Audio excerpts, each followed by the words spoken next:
Kakampi ng bayan. Kasangga ng masa. Kapanalig ng batas at hustisya. Attorney Danny Con. Abogado de Campanilla. Magandang gabi po sa lahat ng ating mga viewers sa Facebook man yan or sa ating YouTube. Sana po ay nasa mabuti kayong kalagayan at sana kayo ay nakapaghapunan na o kaya naman ay naghahapunan. Masarap na hapunan. Ayan. Sige, kayo na po ang kumakain. Kami ang nagdadadaldal dito. Ako po yung Mare ng Bayan, Mare Yao. Kasama natin ngayong gabi na hindi kami nag-usap pero parehas kaming nakaputi. Walang iba kundi si Attorney PG Galan. Alam mo, lagi nangyayari sa atin yan. Oo nga. Pero at least ako may konting pink. Oo nga. Ako wala. Diba? Red lips lang. Kasi yun ang gusto ni Yan. Red lipstick. Gorgeous ka daw pag naka-red. Oo, lagi niya ako nga. Oy, bakit hindi ka naka-red lipstick? Okay, sige. Bumati ka na, Attorney. Okay. Sa mga gustong tumawag or mag-text sa amin para sa inyong mga problema, pwede. Gamitin niyo po ang Globe number namin. It's 0954-310-0331. At kung sa Smart naman, it's 0964-770-8807. Or you can also use Facebook Messenger. Yan, ha? So, para hindi nyo na-memorizein, nandiyan dyan sa baba ang ating mga number. Text nyo lang at mag-call lang kayo, okay? So, eto na ang ating first question. Siya si Val, 30 years old, ng Cagayan Valley. Ang layo, ha? Magandang araw po, Attorney. I was born to an unmarried parents and my surname on my birth certificate is from my mother. Although I grew up being closely associated with my father's side of the family and was even supported by them, but my father passed away when I was still young. And I eventually cut ties with my mother due to the past abuse and abandonment. I now want to legally change my surname to my father's surname to reflect my identity and connection to his family. But his name is not properly indicated in the acknowledgement of paternity document. Nais ko po sanang malaman kung posible bang ma-change ang surname ko legally sa ganitong circumstansya at ano po ang proseso para dito. Oh my! Kinamatayan. Sad to, ha? Kinamatayan na siya. Kasi usually, di ba, ang para magamit mo, actually, pwede mong gamitin ang surname ng iyong biological father. Kahit hindi kasal. Kahit hindi kasal, if there is acknowledgement. Yes. At usually, pag acknowledgement, sa birth certificate pa lang yan, sa likod, may nakalagay, pumipirma ang tatay. At from then on, you can use the surname of your father. Ang nangyari lang dito is that, unfortunately, parang hindi ata nakapirma ang kanyang tatay. Dahil namatay ng maaga din. Pero at least nung pinanganak siya, hindi rin napirmahan yung birth certificate. Oo. Okay, so, now you go to the next thing, di ba? The next thing is there any written document by your father when he was alive acknowledging that you are his child? Pwede yun. Or if, lalo na kunyari, or kung sa baptismal, nakapirma ba siya dyan? Or kung sa kanyang SSS or GSS, kung saan man siya nagtatrabaho nung unang panahon na buhay siya, were you named as a beneficiary? Or any other, kunyari kahit sa insurance, if you were named as a beneficiary, na because you are the son, or ano ba pangalan niya? Val. Si Val. Hindi mo malaman kung babae o lalaki dahil general. Pero kung if you are the son or daughter, yon ay pwede at dalhin mo yan sa civil registry at pwede mo nang yun ay acknowledge and you can now use the Civil registry, wala na bang court yan? hindi kailangan kung yun ang meron ka. Ngayon, absent yung sinabi kong mga dokumento like yung written acknowledgement na pirmado ng iyong ama na ikay anak or yung mga documents yung mga birth, yung baptismal, SSS, kung ano man na official or kahit sa school records mo kung meron school records na pumirma siya na nung in-enroll ka ikaw siya yung ama, pwede mo nang i-submit yun. You don't have to go to court. But if you don't have that, then you have to go to court. Okay, when you go to court, ano naman ang pwede mong ipakita? Ngayon, if you go to court, any other evidence na ang pwede. So, kung yung mga, since malapit siya sa father's... Malapit siya sa mga father's so side testimony now of yung mga kamag-anak niya on the father's side will now be presented. Kasi that will be the acknowledgement. I forgot lang the exact title of the court proceeding, but there is such a thing, is special, covering exactly this situation. Okay. But the thing is, kung wala ka, but only go to court when you don't have those, yung may tawag doon yung next best thing. Pag wala ka nun, then you go to court. Okay, question. Pwede ba ang DNA? Kasi di ba Pwede ang malalaman mo DNA. naman Pwede na ngayon ang DNA. from the lola, from the... Oh, but that is pag-court proceedings. Pag-court proceedings Pag-court na proceedings. yun. Because the civil registry will not have naman the capability of analyzing DNA. Di ba? So, it's only in court. Okay. Okay. So, in short, hanapin mo muna kung anong pwede mong Oo. makita doon sa unang At sinabi ni oo, attorney. yes, oo. Even if you're no longer a minor, okay lang. Okay, Okay lang. lang. Yung kunyari, kumbaga, lumampas na yun. Kasi Yes. usually, yung court proceeding na yun, I think is a recognition of paternity or whatever. Usually, ang nag-institute nun yung nanay eh. Kasi kunyari, kung ayaw kilalanin, 'di ba? But can it be instituted by the child himself or by the person himself, herself? Yes, it can be. Yan. Okay, sige. Uy, meron tayong from Caloocan, si Emmanuel. Magandang gabi sa'yo, Emmanuel. Magandang gabi po, ma'am. Okay, Oh, hi. tanong mo kay Attorney PG? Tanong ko lang po, attorney, Yes. kasi po, yung asawa ko po nakipag-iwalay sa akin. Okay. Tapos, Paano hiwalay? As in, iniwan ka lang? Naghiwalay lang kayo? Or nag-annulment? Meron kayong legal proceedings na pinagdaanan? hindi pa po kasi nung una In po, fact. nagtalo kami mag-asawa, tapos pinalabas niya po siya barangay. Pinalabas niya na sinaktan siya. Sinaktan? Hindi ko po siya, Sinaktan? hindi ko po siya niya siya. Okay, sige. Hindi ko po siya sinaktan. Sabi niya, meron daw siya medical, sinaktan ko siya, pero pinagpatunay po yun na anak ko na hindi ko siya sinaktan. Okay. Sabi naman po dun sa Bausi na hindi lang physical ang pwedeng ikaros sa'yo, pati emotional. Sabi ko, sa emotional po, aminado po ako doon kasi... Bakit? Kasi, totoo po yun, ma'am, namura ko po siya kasi yun nga po, hindi ko, dinamay ko siya kasi yung problema dyan sa anak ko, sabi ko, dapat ikaw nagdi-discipline sa anak mo kasi ikaw lagi lang dito sa bahay, kaya namura ko siya hanggang sa lumaki ng lumaki. Yun, pinabawsi niya po. At ngayon, nag-decide po siya doon na barangay sa Bausi na mag-iwalay po kami. Okay. Ang in short po, umalis po siya ng bahay namin, hindi po ako siya po umalis po sa.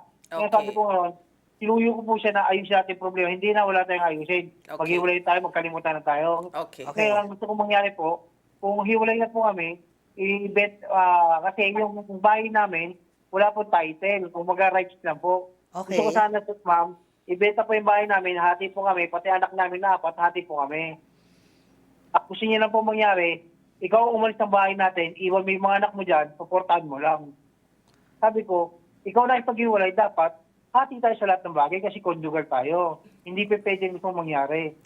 Well, tama Ano ka po ba naman dapat doon yun? kasi habang sa ikaw ay habang ang Hindi pa naman kayo hiwalay. pag ang under the family code Emmanuel no pag ang dalawang tao ay kasal pa rin ang responsibility to support is joint.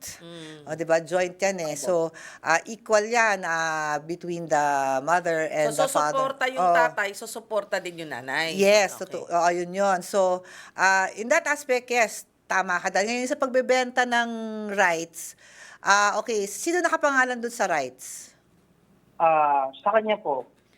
O paano mo mabebenta kung sa kanya pala nakapangalan? Pero, yun nga po, right lang, wala nang hubak kong habol na maibenta po.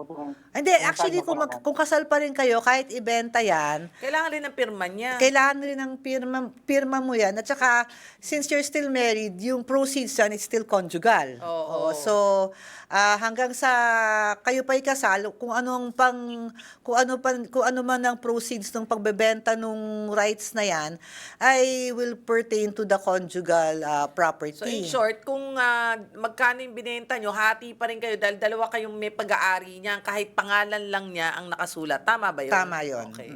Pero pwede mo ba yun na gusto niya wag po ibenta, ako lang po umalis? Ay, well, okay. Sa usaping yan, hindi yan legal kasi parang sino ang matitira sa bahay. Kasi you both have the right to stay in your In family short, pwede kang home tumira dyan. Pwede rin siyang tumira dyan. Pwede rin Hindi ka siyang, niya pwedeng paalisin oo, dyan. kumbaga, Yun po sa akin, hindi ko po siya pinapalit. Gusto nga po umuwi siya, alagayin yung anak niya. Ang problema po, attorney, ilan taon na ba yung mga anak nyo? isang 20, isang... Ang laki ilan na. taon Jay? Malalaki na. Isang 12, dalawang 7. Meron pang 7. Dalawang 7 ba? Twins? Opo. Ay, may Kambal. kambal. Di ba yung 7, ano pa yan? Pero kasi, Bata pa. okay, the tender years rule only applies when you are, yung naghihiwalay na yung yung pinag-determine na yung custody, but they're still married, so they're still joint custody pa rin yan. The 7, kasi nag-uusap kami, Emmanuel, okay. Apo. Sa problema mo, pwede ka bang palayasin ng asawa mo sa family home nyo? Sa totoo lang, you both have equal rights to stay. In fact, you have a duty to stay together eh. Kasi under the, pag ikay kasal, you have yung bed and board ang tawag, di ba? Pag nag-legal separation kasi, doon tinatanggal ang duty to stay bed and board. Okay. Bed means, not bed, but more of to live together. Board means to support one another materially. Yun ang ideal. Ibig sabihin, yun ang dapat nararapat. Oo. Pero nga, dahil hindi na kayo Opo. magkasama at wala naman kayo, sa tingin ko lang ha, hindi nyo pa makakayanin yung pagbabayad ng legal separation kung Oo gusto nga eh. ninyo. But ang Opo. problema niya is that pwede ba siyang palayasin sa family home? Hindi. Ang sagot ko dyan is, Oo. Emmanuel, hindi. Oo. Hindi ka pwedeng palayasin because you are still married and you both have to live in that home. Ang advice ko lang, Emmanuel, is kung pag-usapan nyo na lang mabuti ng asawa, ayoko naman na magkasakitan pa kayo dahil sa Correct. pag-aaway yung tungkol Paano po yung sa... attorney? Oh, Ganito po kasi nangyari. Ako po, nagtatrabaho po ako. okay. Tapos yung anak ko, mapasok po sa eskwelahan. Okay. Siya naman po, usa siya bumaba ng bahay namin, sa bahay ng nanay niya. Walking distance lang po, mga 40 meters. Ang ginawa po niya Malapit kasi... lang pala. Opo. Siya kasi umalis. Ngayon, ginawa po niya kasi attorney ganito. Pagpasok ko po, yung anak ko pumasok din, natira lang po yung 3 bata. Siya hindi siya pumunta rito sa bahay namin para siya yung anak namin. Siya nasa Soler, nag-swimming. Pinabayaan yung anak namin. Ano po pwede kong gawing grounds para mawalan po siya ng custody sa anak ko? Pwede po ba yun? Actually, hindi nga pwede mawalan ng custody ang nanay sa anak. Dahil kasal pa kayo eh. And if yung pangyayari yun is that going to classify her as an unfit mother na mawawalan ng custody, sadly, Manuel, parang feeling ko one incident na ganyan, it won't be, kasi won't be enough grounds to remove any mother as yung sa custody ng mga anak. Kasi kailangan seryoso, will endanger the life, persistent, abuse. Hindi ganun kadali yun, Emmanuel, na just because of one pag-aaway, one incident, matatanggalan. Kasi Oo. nagkakamali naman talaga ang mga Di, alam mo, magulang. ang sa tingin ko, itong si caller natin ngayon, medyo natatakot siya. Baka gamitin sa kanya yung violence against women and children na kaso Opo, niya yun po yung at ginagawa. hindi siya umalis ng bahay. Hindi naman ganun yun. Kasi syempre, sabi niya, sige, tutuloy ko yan. O pag tinuloy ko yan, pag di ka umalis dito, sige. Okay. Sa violence against women and children, okay, tama yung kanina si Emmanuel merong physical, then Emotional. emotional Opo. and psychological, and there is financial abuse. So yung dun sa emotional, okay, when they say emotional or psychological abuse, hindi lang porket there's emotional or psychological na skirmish. The important word there is abuse. So, ang abuse is, how do you classify abuse? Persistent? Diba? It causes mental anguish. It causes... So, yun nga yung sinasabi ng police, na yun nga yung sa kanya sinasabi. So, ngayon, meron siyang pending case ng... So, ay, sinasabi ko, may depensa yan. Kung Oo. masasabi mong if it's just one incident ganun. if it's just one incident ng away Bigla na... lang siyang namura. Para sa akin is that not all fights or not all failed marriages are abusive marriages. It just so happens na parang hindi kayo magkasundo, then nagkakahiwalay kayo. Now, if you will qualify under the emotional or psychological abuse, they will have to present that they have suffered. They So, have in really short, suffered. Ngayon, kung one Kailangan incident- ipakita ng Oo, kanyang kumbaga, asawa na oo. talagang nagdusa siya dahil sa ginagawa Oo, niya. oo. Paano kung meron naman siyang mga, sabihin mo ng witnesses, itong si lalaki, no? Itong si caller natin. Sabi niya May kanina, witness parang siya. sinasabi naman nung Anak niya mismo na hindi nasaktan, naman, pero oo. inaamin niya na namura niya minsan. Oo. Dahil nga dun sa that one incident, tama ba ako, Emmanuel? Na Opo, ma'am. hindi niya naalagaan at Yes. nag-swimming mag-isa yung anak Oo. nila. Na Hindi hindi lang na... once niya ma'am ginawa. Maraming beses niya na po na ginawa yung anak Okay, ko. so iniwan niya po Emmanuel, na ganun. pag nangyari, kasi hindi natin mapipigilan ng asawa mo kung gusto Na magdemanda. magdemanda. Oo. Pero maganda ka lang sa depensa mo na yung kung bakit ka nagalit at kung... Paanong klaseng Oo. paghahanda ng depensa ang kailangan niyang gawin? Well, if he also has witnesses and if Kung he, meron kang oo, mga pwedeng tumayong testigo mo. na hindi naman nangyari yon or na gano'n. So, hindi naman agad-agad yon, Emmanuel, na matatanggalan ka ng custody ng mga anak mo dahil may proseso ring susundin ang VAUSI at mabibigyan ka ng pagkakataon na ipagtanggol ang sarili mo. Okay, doon naman sa bahay mo, pwede kang hindi umalis doon kasi iba naman yung sitwasyon ng VAUSI, iba rin naman yung sitwasyon ng Oo. kinagalawan mo Oo. ngayon. And then, kasi ang mangyayari naman kasi sa VAUSI, kung ang nangyari manalo ang kanyang asawa, lumalabas kasi sa VAUSI usually are protection orders. So, it can be, while the case is pending, it's called a temporary protection order. And sometimes, it can state that the protection order is that Aalis siya. Aalis siya. Intayin mo na lang yung order. Oo. Pagka talagang may order, tsaka ka umalis. Kung Oo, wala oo. naman, di diyan Oo, ka. so you have Diba? an opportunity, meron ka naman pagkakataon ipagtanggol ang sarili mo, Emmanuel.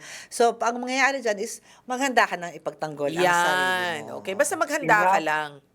Yun nga ma'am pagdating sa Bausi, lahat pabor doon sa babae. Well, Sabi hindi ko, naman sa ganon. Hindi naman sa... The law is created for women and it really will favor women, but it doesn't mean it will not give due process Correct. sa mga nakakasuhan dito. Hindi naman nawawala yun, Hindi, Emmanuel. totoo kasi, attorney, na naaabuso yung batas na yan. Kaya naman yung Opo, mga ma'am. gumagawa ng batas na yan, at kaya yung mga nag-aayos ng batas na yan, tinitingnan din nila dahil alam din nila na may mga babae na abusada rin. Oh, well, lahat naman Diba? tayo ngayon ay ganun naman. Not just for women, but also for men. So, parang, what I'm saying is that, yes, Emmanuel, the law is really created, hindi naman sa pabor sa babae. It's innately in favor of women because it is violence against women and children. Opo. But, it doesn't mean that because someone filed using VAUSI as yung crimen or yung ground, automatic mananalo yung Oo, babae. hindi ibig sabihin na yun. automatic. Meron lang silang karagdagang batas na nagbibigay ng proteksyon, but if they file under VAUSI, it doesn't mean na ikaw na magiging respondent ay walang pagkakataon na ipagtanggol ang sarili mo at ipabulaanan ang kanyang sinasabi. Okay, nakuha mo na, Jamel. Ay, ano nga ba Emmanuel. Emmanuel. Okay na ba, Emmanuel? Manny. Opo, thank you po ma'am. Thank you Okay, po. thank you. Sige. Okay, salamat. Na-confused na ako dahil. Eto na, si Althea naman ng Cavite, 32 years old. Ang tanong niya, magandang araw po. May warehouse at truck operations po na itatayo sa loob ng residential area namin na walang HOA. Kung saan ginagamit ang lote bilang imbakan at garahe ng refrigerated trucks na nagdudulot ng ingay, amoy at fluid leaks na nakaperwisyo sa mga kapitbahay. Nai-report na po ito sa LGU at may ilang violation tickets mula sa Senro at Sanidad. Kasama na rin ng findings ng engineering office na walang building permit at may issued na final notice pero hindi pa rin sumasagot or sumusunod ang may-ari. Ayon din sa zoning office, hindi ito allowed sa residential area at madedenay ang locational clearance kung mag-a-apply. Kaya na-anticipate na rin po namin ang enforcement action. Nais ko po sanang malaman kung ano po ang karaniwang steps kapag nag-endorse na sa legal city office or city legal office ang ganitong klaseng zoning at permit violation. So in short dito, may violations na. Umuusad naman pala. Oo, umuusad umuusad naman na. pala. Ngayon, ano yung karaniwang steps? Nasaan na ba silang stage? Mukhang alam Hindi na nila. lang sumusunod yung may-ari. Ang susunod Oo. dyan, may darating na ng ano dyan, ng mga pulis dyan, saka mga ng Oo. LGU. Kasi naipasok na yung case, ano? So, Oo, parang gano'n na. Maghintay na lang kayo, mukhang umuusot at mukhang magaling naman ang LGU. Saan ba siya? Sa Etivac. Ang tanong ko, Oo. attorney, kasi may mga residential areas Na? ngayon, yung mga sabihin na natin hindi masyado kagandahan ng mga residential areas, pinapasukan na rin talaga ng mga commercials, ginagawang warehouse, ginagawang parang anong tawag mo dito, office, ginagawang yung isang residential. Pwede ba yun? Actually, kung zoning at zoning lang, hindi pwede. Kasi na nga nagzo-zoning kahit na hindi ka village, pero yung LGU nyo, ang LGU nagka-classify kung ano yung lugar na commercial, kung ano yung lugar na residential, at kung ano yung lugar na agricultural. Sila yun eh. Paano kung parang na-tolerate na ng Okay, ng it doesn't City Hall? convert the zoning. Kunyari, if it's really residential in the zoning laws, it doesn't, just because its use is something else, it doesn't convert it to being commercial. So, ano mangyayari? So, kung gusto nyong maging commercial yan, ang LGU dapat ang mag-change. Pero paano kung kalahati, parang mixed use? Mixed use na siya. Yung buong village, Actually, iba-iba na. pwede niyong ireklamo yan sa LGU kasi alam mo kung bakit? Kasi pag residential ang lugar, iba yung rate ng Meralco, iba yung rate Pero, ng... attorney, mas mura. Kaya yung mga nakikita ibang ko. business Oo. nag-take advantage that they are going to... Ayaw rin ng gobyerno yon kasi para umiiwas sila sa proper Oo. rates and Pero taxes. paano yun? Ang tagal-tagal meron akong alam ng mga village na ganyan, na ang tagal-tagal-tagal na nilang nandoon, pinatayuan na ng iba, mayroong iba, bahay. Wala naman nagrereklamo. Pero it's just that, ano ba yung regulasyon doon? Siyempre, yung mga ibang nagbebenta ng lupa, pwede mong gawin to, pero hindi naman pala pwede. Oh, well, hindi po rin ma-change yun dahil it's the zoning that will and the classification of the area that will be controlling. So, kung naging mixed use na yan, minsan nagkukusa ang LGU na sila mismo ang magpapalit nung nung So, area. pwedeng maging mixed use pala ang isang area? Depende sa classification ng LGU. Pwede So, rin depende. Kasi nasa ano rin yan nasa ang LGU kasi sila yung lokal, sila yung nakakaalam kung ano talaga yung itsura ng kanilang lugar di ba? Parang yung ibang mga LGU, wala namang care. Oh, well, kaya nga kailangan pag kayo bumoboto, Diba? dapat Walang care yung inyong LGU head yung may care. Okay, sige, dapat may care. May Well, anyway, care. dapat talaga lahat tayo may care. Oo nga. At may care kami sa oras dito kundi mapapagalitan kami. Diba? Hindi, parang yung Oo. kanina si Emmanuel. Actually, kakaiba yan na ngayon lang na tayo nakakuha ng caller na on the other side. So, di ba, Pero alam kasi mo- usually yung mga babae ang mga tumatawag sa atin Pero for ano? not for anything ang daming umaabuso rin kasi ng ganyan. Well, everyone will be, kasi we cannot say na even though there's vows, it doesn't mean na women are saints, no? Yeah, Women true, are persons. true. Yeah, Diba? that's true. Women are persons who commit mistakes, the same mistakes. Okay. But women need more protection. Pero sa Okay. totoo lang, kung paiirali natin yung katotohanan, dapat yung katotohanan lang ang dapat na lumabas. Yes, so kaya sabi ko kay Emmanuel kanina, di ba? Parang nawawalan na siya ng loob dahil porket Kasi daw vows. parang pro-women. Oo. Well, it really is pro-women. It is Yes. innately, by its very nature, it's pro-women. But it doesn't mean that it will disregard due process. Yan. Okay. Maraming salamat po sa pagsama nyo sa amin ngayong gabing ito. Of course, I'd like to greet my Papa Jimmy, my Mama Trining, and of course, Babe Mac Castro. Salamat pong muli. Ako inyong Mare ng Bayan, Mare Yao. At ako yung abogado de Campanilla, si Attorney PG. Bye! Bye!